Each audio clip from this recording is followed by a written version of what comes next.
አሰላሙ አለይኩም ወራህመቱላሂ ወበረካቱሁ።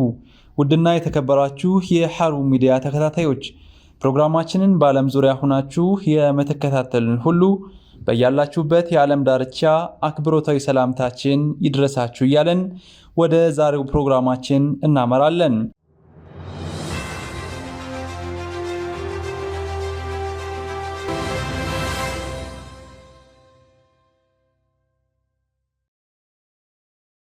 የኢፋዳ ኢስላማዊ ድርጅት የመክፈቻ ጉባኤ በግራንድ ኤሊያና ሆቴል ተካሄደ። ኢፋዳ ኢስላማዊ ድርጅት የመክፈቻ ጉባኤውን ባካሄደበት ፕሮግራም ላይ በአንድ ዓመት ውስጥ በተለያዩ የሀገሪቱ አካባቢዎች ያስቆፈራቸውን 44 የውሃ ጉድጓዶችን ማስመረቁንም ገልጿል። በፕሮግራሙ ላይ የሲዳማ መጅሊስ አመራሮች፣ የበጎ አድራጎት ድርጅት ባለቤቶች፣ ኡስታዞችና ከተለያዩ የሀገራችን አካባቢዎች የመጡ የኢፋዳ ኢስላማዊ ድርጅት አባላት ተገኝተዋል።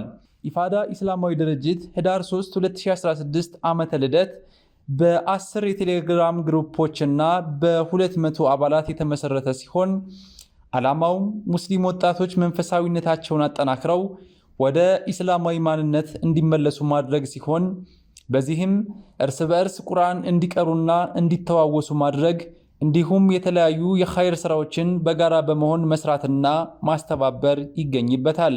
ኢፋዳ ባሳለፍናቸው 2 ዓመታት በርካታ አባላት የቁርአንና የሰለዋት ልምድ እንዲኖራቸው ሊያማክሩት ቢሹ ወደ ኸይር የሚጠቁም ሙስሊም ወንድም እህት እንዳያጡ በስራቸው የአኼራ ስንቅ የሚቋጥሩበት የሰደቃ አጀር እንዲከጅሉ ማድረግ ይችላለች።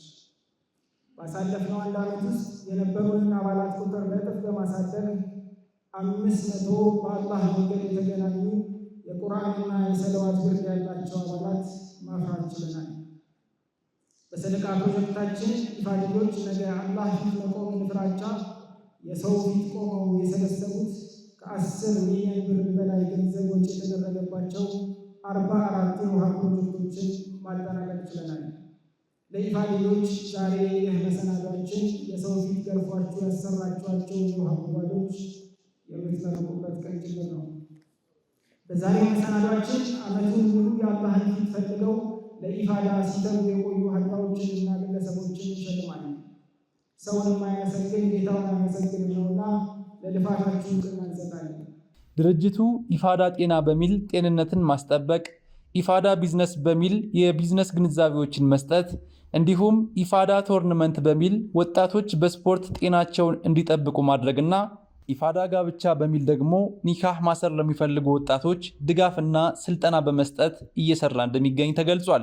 በተጨማሪም በዳዕዋ ዘርፍ በኦንላይንና በአካል ከነዝር ጀምሮ እስከ ሂፍዝ ድረስ የቂራት ፕሮግራሞችን የሚያካሂድ ሲሆን የውሃ ጉድጓዶችን መቆፈር፣ በተለያዩ የሀገሪቱ ገጠራማ አካባቢዎች የንጽህና መጠበቂያዎችን ማድረስ፣ የደም ልገሳ መርሃ ግብሮችን ማስተባበርና ሌሎችም ዘርፈ ብዙ አገልግሎቶችን እየሰጠ እንደሚገኝ ተገልጿል።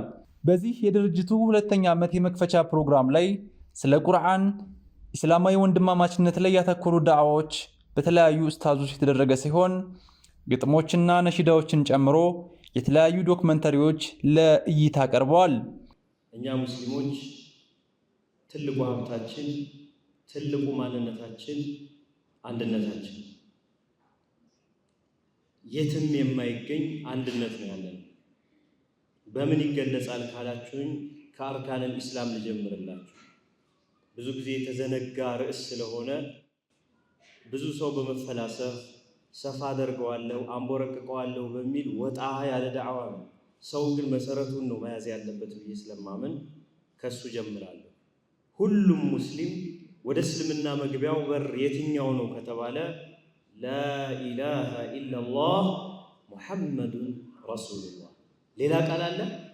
በየትኛውም ዓለም በየትኛውም ሙስሊም አለበት የሚባል ስፍራ የኢስላም መግቢያ በር የቱ ነው ብትል የየትኛውም ጀማዓ አባል ቢሆን ላኢላሃ ኢላላህ ሙሐመዱን ረሱሉላህ ዓለይሂ ሰላቱ ወሰላም፣ ከአላህ በስተቀር በእውነት የሚመለክ የለም፣ ሙሐመድም የአላህ መልእክተኛ ናቸው። ይህ አንዱ የአንድነታችን ሚስጥር፣ ሁላችንም አንድ የሚያደርገን አንድ የሚያደርገንን መቼ ጨርሰነው ወደሚያለያየን ገባን። ኢጅማዑ መቼ አልቆ ስብስብ የሆነበት ሐሳብ መቼ ተዝቆ አልቆ ልዩነት ወዳላቸው ነጥቦች ደረስን የሚለው ይገርመኝ። መች ላኢላሃ ኢላላህ እኮ ነቢዩና ሙሐመድ ዓለይሂ ሰላቱ ወሰላም ሲናገሩ ሰማያት ምድርም በአንድ ሚዛን ላይ ተቀምጠው በሌላኛው የሚዛኑ ክፍል ላኢላሃ ኢላላህ ብትቀመጥ ላኢላሃ ኢላላህ ትከብዳለች፣ ታነሳቸዋለች። ይህን ከባድ አማና ተሸክመን ይህን መቼ ዘርዝረን ጨርሰን ወደ ሌላም ያለያዩ ነጥቦች ገባን። አላሁ አክበር። የላኢላሃ ኢላላህ ሲር መቼ ተገለጠ? ስለዚህ የትኛውም ዓለም ላይ ብትሄዱ ሙስሊም ነኝ ካለ እችን ቃል ከተጠቀመ ላኢላሃ ኢላላህ ሙሐመዱን ረሱሉላህ። ሁለተኛው የጋራ የሚያደርገን ነገር ሑቡ ነቢይና ሙሐመድን ዓለይሂ ሰላቱ ወሰላም፣ ያንን የፍቅር ሰው መውደድ፣ ያንን የእዝነት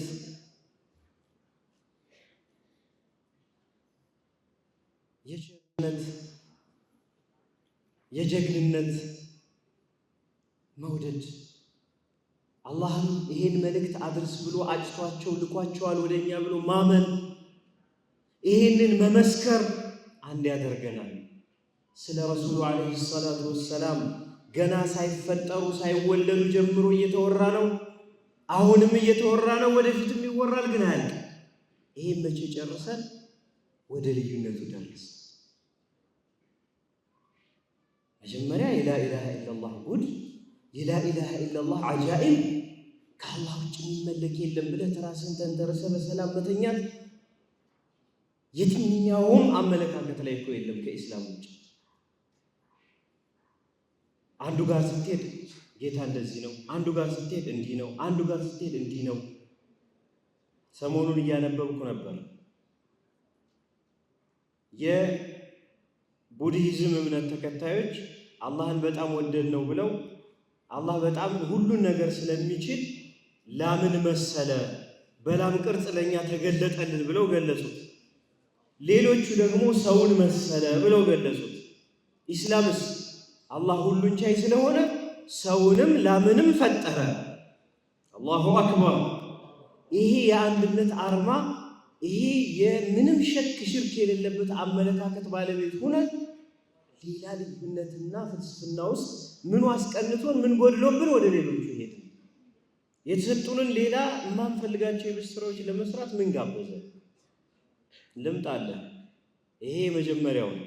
ሁለተኛው ጋር ስንመጣ ኢቃሙ ሰላ፣ ማንኛውም ሙስሊም ነኝ ያለ ሰው ምን ያደርጋል? ሶላት ይሰግዳል። ሶላት መሰገድ እንዳለበት ያምናል። የትኛውም ዓለም ብትሄዱ ሶላት ይሰገዳል።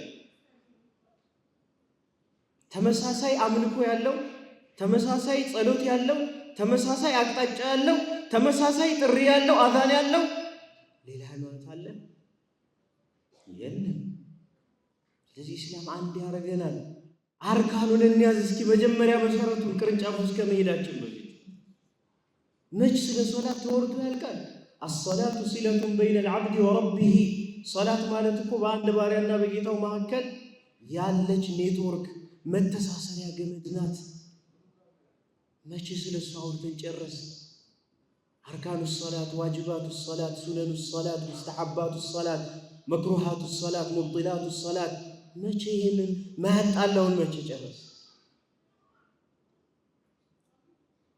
ከአላህ ጋር በተመስጦ ሰገድን ወይ? ችግሮች ሲገጥሟችሁ ወስተዒኑ ቢሰብሪ ወሰላህ፣ በትዕግስትና በሰላት በእነሱ እገዛን ፈልጉ። ለማንኛውም ችግራችሁ መፍትሄ ሰላት ውስጥ ነው። ተመስጠን ሰገድን ወይ? ስለ ጭቅጭቅና ስለ ሌላ ነገር ስለ ልዩነት ከማውራታችን በፊት ኢታኡ ዘካት፣ ለሌሎች ማካፈልና መድረስ፣ ባለህ ነገር መድረስ የሚባለውን ነገር ሰርተን ጨረስነው ወይ? ጾም በተመሳሳይ ቀን፣ አላሁ አክበር፣ በተመሳሳይ ጊዜ የሚጾም ዒድ ሶላት አለ፣ ወሶም ረመዳን፣ ሐጁል በይት፣ ለየት ያለ የኢስላም አንድነትን የሚጠቁም ተመሳሳይ ልብስ ወንዶቹ ለብሰው ተመሳሳይ ዝክር እየተደረገ ተመሳሳይ ቦታ ላይ በተመሳሳይ ሰዓት አላህ የሚመለክበት ሌላ የት አለ? ይሄ የሚሰበስበን ነገር ሰፊ ጥላ ያለልን እኛ ሙቀት ላይ ፀሐይ ላይ ለምን ወጣን? እስኪ ይሄንን ጨርሰው። እዚህ ኢፋዳን ከምወድበት አንዱ ሚስጥር ይሄ ነው። ሩክኑን ስላልጨረስ ምሰሶ ሳናቆም መሰረቱ ሳይሰራ ወደ ትርፋትርፍ አንሄድም። ዓሊ ብን አቢ ጣሊብ ረዲየላሁ ዐንሁ ረሱል ሰለላሁ ዐለይሂ ወሰለም እንዲህ ብለው ነገሩኝ ይላል። ኢነሃ ሰተኩኑ ፊትነቱን፣ ወደፊት ብዙ መከራዎች፣ ብዙ ሙሲባዎች፣ ፈተናዎች ይከሰታሉ፣ ይመጣሉ። እነዛ ፈተናዎች ከመከሰት ምንም ቅሮት የሌላቸው ናቸው ብለው ነገሩኝ። የዛን ጊዜ እኔም ቁልቱ ፈመል መኽረጁ ሚንሃ ያ ረሱለላህ ዐለይሂ ሰላቱ ወሰላም፣ እንዲህ አይነት መከራና ሙሲባ በሚከሰትበት ዘመን ላይ ሰዎች ካሉ ምንድነው ከዛ ፈተና መውጫ መንገዱ? ከፊትና ሊጠብቀን የሚችለው ምንድነው ስላቸው፣ ቃለ ሰለላሁ ዐለይሂ ወአሊሂ ወሰለም ኪታቡላሂ ዐዘ ወጀል፣ የአላህን መጽሐፍ ቁርአንን አጥብቆ መከተል፣ ቁርአንን መያዝ ብቻ ነው። ቁርአን ለፈተናዎች ሁሉ መውጫ ቀዳዳችን ነው በማለት እሳቸው መለሱ። ፊህ ነበኡ ማ ካነ ቀብለኩም፣ ቁርአን ብሎ ማለት ከእናንተ በፊት ስለነበሩት ህዝቦች ትረካን የያዘ መጽሐፍ ነው። ቀደምት ነቢያት ከተከታዮቻቸው ጋር ምን ይመስሉ እንደነበር፣ ከጠላቶቻቸው ጋር የነበረው ትግል፣ በትግሉም የተገኘው ውጤት ምን እንደነበረ የሚተርክላችሁ መጽሐፍ ነው። ወኸበሩ ማ ባዕደኩም፣ ከእናንተም በኋላ እንደዚሁ ቅያማ እስከሚቆም ድረስ የዚህ ዓለም ገጽታ ምን እንደሚመስል፣ ከሞት በኋላ ስላለው ዓለም ስለ የውሙል ቅያማም እጣ ፈንታችን ምን እንደሚሆን፣ ስለተዘጋጁት ሁለት የቅጣትና የኒዕማ ዓለሞች፣ ስለ ጀነት ስለ ጀሃነም የሚያብራራ መጽሐፍ ነው። ወሑክሙን ፊማ በይነኩም፣ እንዲሁም ደግሞ ምድር ላይ ባላችሁበት ጊዜ በመሐከላችሁ ፍርድና ዳኝነትን የሚሰጥ መጽሐፍ ነው። በተጨቃጨቃችሁ ሰዓት ክርክራችሁን፣ ጭቅጭቃችሁን ወደ ቁርአኑ ከመለሳችሁት ትክክለኛ ዳኝነትን፣ ብይንን የሚሰጥ መጽሐፍ ነው። የህይወትም መመሪያ ነው። ቁርአን ማለት ሁወል ፈስል፣ እውነትን ከሐሰት የሚለይ ትክክለኛውን ጎዳና ከጠማማው አብራርቶ የሚገልጽ መለያ የሆነ መጽሐፍ ነው። ለይሰ ቢልሐዝ፣ ጊዜ መግደያ ማላገጫ ቁም ነገር የሌለው ዝባዝንኬን ያቀፈ መጽሐፍ አይደለም። ስለዚህም አሉ ይሄንን ከነገሩት በኋላ መን ተረከሁ ሚን ጀባሪን፣ በትቢት አይመለከተኝም ብሎ በኃያልነት ቁርአንን የህይወት መመሪያው አድርጎ ከመያዝ የተወን ሰው ቀሰመሁላህ፣ አላህ ሞራሉንም ፍላጎቱንም ሰውየውንም ጭምር ይሰብረዋል። ያሰበበት ቦታ እንዳይደርስ ከሰው በታች ዝቅ ያደርገዋል። ወመን ብተገል ሁዳ ሚን ገይሪ፣ የህይወት መመሪያን ምድራዊም ሆነ ዘላለማዊ ስኬትን ከቁርአን ውጪ ከሌላ እፈልጋለሁ የሚልን ሰው ደግሞ በዚህ ንያው ሰበብ አضለሁላህ፣ አላህ ያሳስተዋል፣ ያጠመዋል፣ ቅጣት እንዲሆነው ማለት ነው። ይሄ ነው ቁርአን ማለት። ወሁወ ሐብሉላሂል መቲን፣ አጥብቆ ለያዘውና ለተከተለው ሰው ጀነት ድረስ የሚያደርስ ብርቱ የሆነ የአላህ ገመድ ነው። ወሁወ ዚክሩል ሐኪም፣ ቁርአን ማለት በህይወታችን ውስጥ መገሰጫችን፣ ጥበብን የተሞላ የሆነ መጽሐፍ ነው። ሁሌም እንማርበታለን፣ እንገሰጽበታለን። ጥበብንም ከፈለግን ከቃሉ እናገኛለን። ወሁወ ሲራጡል ሙስተቂም፣ ቁርአን ብሎ ማለት ቀጥ ያለና የተስተካከለ መንገድ ነው። ሰዎችን ወደ ቀጥተኛ ጎዳና የሚመራቸው የሆነ መጽሐፍ ነው። ወሁወ አለዚ ላ ተልተቢሱ ቢሂል አልሱን፣ ቋንቋዎች ወይም አንደበቶች በፍጹም የማይቀላቀሉበት ወደ ሌላ የማይሄዱበት የሆነ መጽሐፍ ነው። ወላ ተዚጉ ቢሂል አህዋ፣ ፍላጎትና ዝንባሌ እሱም በመሰላቸት ወደ ሌላ ነገር የማይዘናበሉበት የሆነ መጽሐፍ ነው። ወላ የኽለቁ ዐን ከስረት ረድ፣ ንባቡም ሆነ ትርጓሜውን ስንማር እጅግ በጣም ብዙ ጊዜ ከመደጋገሙ ከመነበቡና ከመማር የተነሳ የማርጀትን ስሜት እንኳ በውስጣችን እንዳይሰማን የሚያደርግ ነው። ወላ የሽበዑ ሚንሁ ልዑለማ፣ ሊቃውንቶችም ሁሌም ቁርአንን ከሱረቱል ፋቲሃ እስከ ሱረቱ ናስ ድረስ መልእክቱን ምኑን ቢያስተምሩ ቢያስተውሉ ቢያስተነትኑ በቅቶናል ብለው የማይጠግቡት የሆነ መጽሐፍ ነው። ወላ ተንቀዲ ዐጃኢቡሁ፣ አስደናቂነቱ ተአምራዊነቱ በየጊዜው የማይጠናቀቅ የሚለቀቅ አዳዲስ ግኝቶችን ያቀፈ የሆነ ልዩ መጽሐፍ ነው። وهو الذي لم تنتهي الجن إذ سمعته حتى قالوا አይደለም እኛ ሰዎች ከጂኒ የሆኑ ሙስሊሞች እንኳን የቁርአንን መልእክት የሰሙ ጊዜ እንዲህ እስከ ማለት ያልታቀቡበት ነው። ኢና ሰሚዕና ቁርአናን ዐጀባ ረሱል ዓለይሂ ሰላቱ ወሰላም ለነሱ ማለት ነው ሱረቱ ራህማንን የቀሩላቸው ጊዜ እኛ እጅግ በጣም አስገራሚ አስደናቂ የሆነ የቁርአንን መልእክት ሰማን። የህዲ ኢለ ሩሽድ ወደ ቅን ጎዳና የሚመራ የሆነ በመሆኑም ምክንያት ፈአመና ቢህ በዚህ ቁርአንም አምነናል ብለው እስኪናገሩ ድረስ ያልታቀቡበት መጽሐፍ ነው።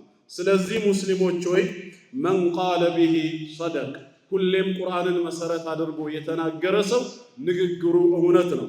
ወመን ሐከመ ቢሂ ዐደል በማህበረሰቦች መሃል ለሚፈጠሩ ክፍተቶች፣ ችግሮች ቁርአንን መሰረት አድርጎ በቁርአን የዳኘ ሰው ሁሌም ፍርዱ ትክክል ነው።